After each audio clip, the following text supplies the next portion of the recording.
Principios del comunismo. Principios del comunismo es un proyecto de programa de la Liga de los Comunistas. Lo escribió Engels en París por encargo del Comité Comarcal de la Liga.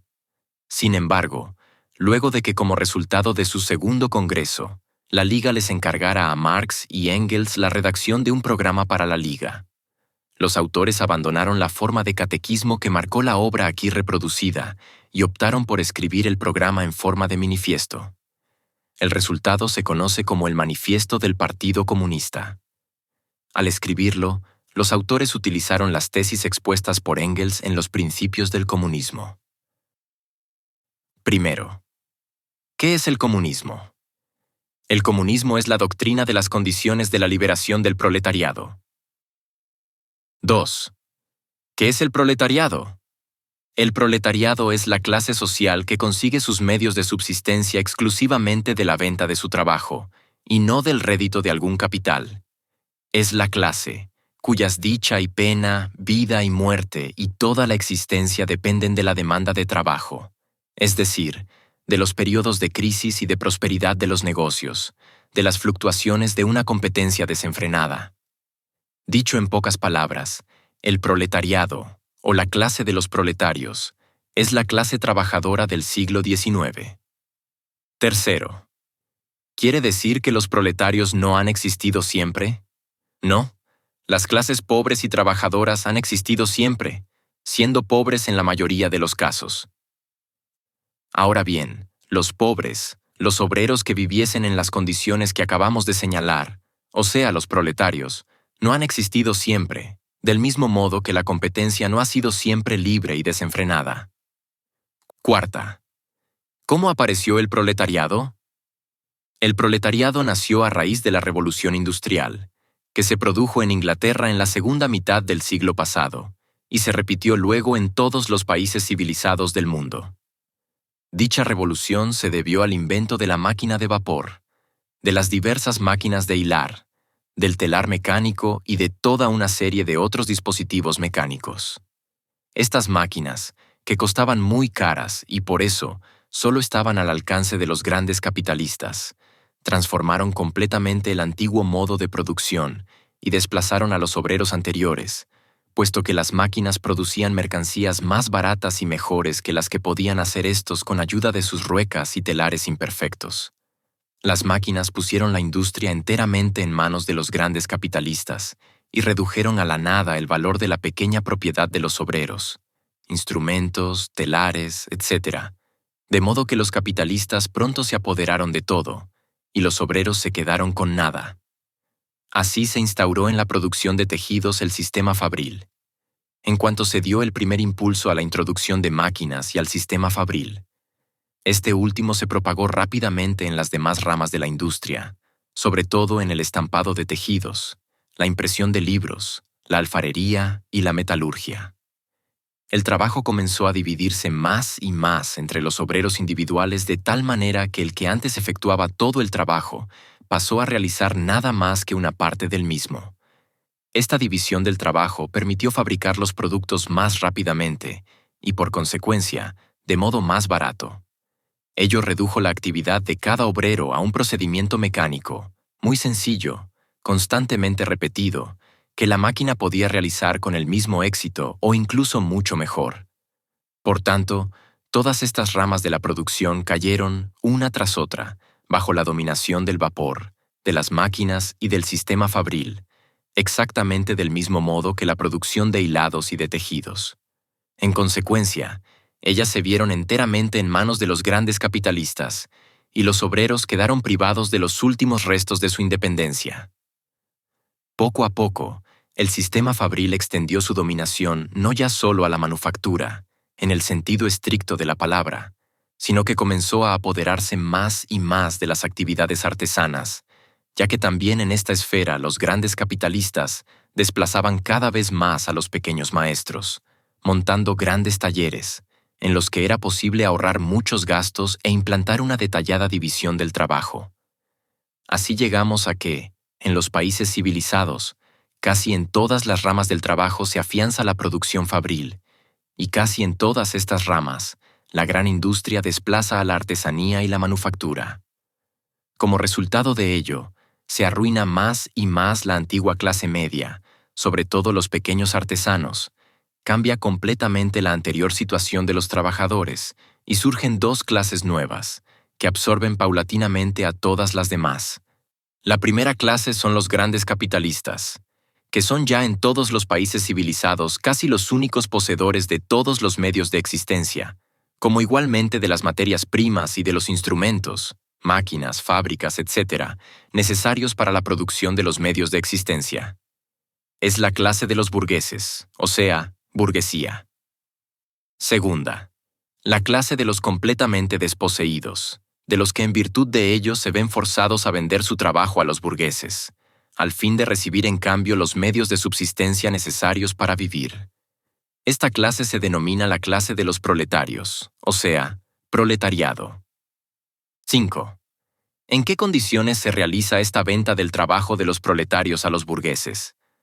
El trabajo es una mercancía como otra cualquiera, y su precio depende, por consiguiente, de las mismas leyes que el de cualquier otra mercancía.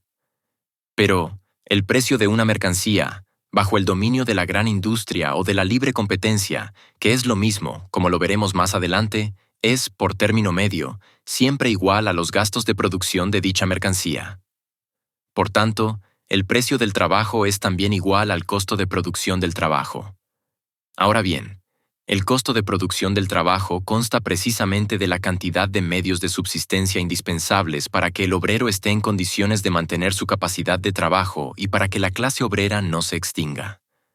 El obrero no percibirá por su trabajo más que lo indispensable para ese fin. El precio del trabajo o el salario será, por consiguiente, el más bajo. Constituirá el mínimo de lo indispensable para mantener la vida.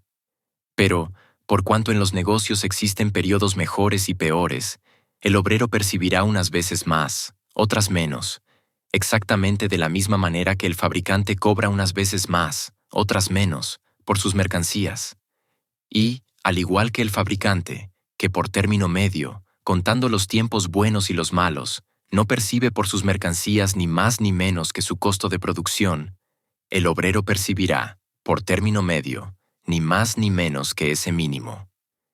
Esta ley económica del salario se aplicará más rigurosamente en la medida en que la gran industria vaya penetrando en todas las ramas de la producción. 6. ¿Qué clases trabajadoras existían antes de la Revolución Industrial? Las clases trabajadoras han vivido en distintas condiciones, según las diferentes fases de desarrollo de la sociedad, y han ocupado posiciones distintas respecto de las clases poseedoras y dominantes. En la antigüedad, los trabajadores eran esclavos de sus amos, como lo son todavía en un gran número de países atrasados, e incluso en la parte meridional de los Estados Unidos. En la Edad Media eran siervos de los nobles propietarios de tierras, como lo son todavía en Hungría, Polonia y Rusia. Además, en la Edad Media, hasta la Revolución Industrial, existían en las ciudades oficiales artesanos que trabajaban al servicio de la pequeña burguesía, y, poco a poco, en la medida del progreso de la manufactura, comenzaron a aparecer obreros de manufactura que iban a trabajar contratados por grandes capitalistas. 7. ¿Qué diferencia hay entre el proletario y el esclavo? El esclavo está vendido de una vez y para siempre. En cambio, el proletario tiene que venderse él mismo cada día y cada hora. Todo esclavo individual, propiedad de un señor determinado, tiene ya asegurada su existencia por miserable que sea, por interés de éste. En cambio, el proletario individual es, valga la expresión, propiedad de toda la clase de la burguesía. Su trabajo no se compra más que cuando alguien lo necesita, por cuya razón no tiene la existencia asegurada. Esta existencia está asegurada únicamente a toda la clase de los proletarios. El esclavo está fuera de la competencia. El proletario se halla sometido a ello y siente todas sus fluctuaciones. El esclavo es considerado como una cosa, y no miembro de la sociedad civil. El proletario es reconocido como persona, como miembro de la sociedad civil. Por consiguiente, el esclavo puede tener una existencia mejor que el proletario, pero este último pertenece a una etapa superior de desarrollo de la sociedad y se encuentra a un nivel más alto que el esclavo. Este se libera cuando de todas las relaciones de la propiedad privada no suprime más que una, la relación de esclavitud, gracias a lo cual, solo entonces se convierte en proletario.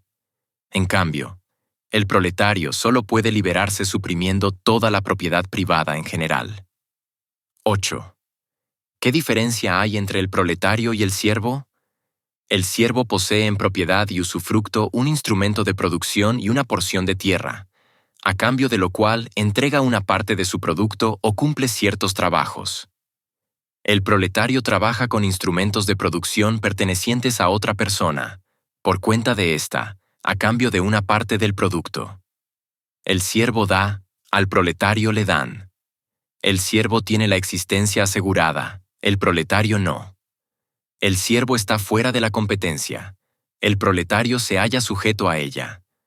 El siervo se libera ya refugiándose en la ciudad y haciéndose artesano, ya dando a su amo dinero en lugar de trabajo o productos, transformándose en libre arrendatario, ya expulsando a su señor feudal y haciéndose él mismo propietario.